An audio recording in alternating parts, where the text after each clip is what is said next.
الديزاين اكلي وشربي. لا انا معاك، عيش. انا ماي كونسبت البني ادم هيشوف ايه. فضل ربنا عملنا كل حاجه. يعني نقدر نقول ان البدايه كانت كونكشنز. الياباني ما بيستلمش بعينيه، علمونا نستلم بايدينا وعينينا. ولو عرفت تتكلم اتكلم، ولو عرفت تشم شم، وعرفت تسمع اسمع. بس في وجهه نظر يقول لك انا النهارده سعري في الماركت بقى اكس، انت مش هتقدر تديهولي، فلان هيديهولي. انا شفت القمرين وزي ما بيقولوا لحست الاسفلت، انا مش فاهم معاك خالص. فعلا. بس الديزاين حلو. لو اللي في دماغك ده ما طلعش على الورق مفيش حد هيعرفه، هيفضل في دماغك.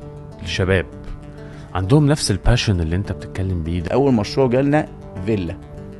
انا فاكر الديزاين بتاعها لغايه دلوقتي، عامل فيلا ده بعد كده. التخرج؟ لا اثناء. لا اولى عماره لسه. اولى عماره عشان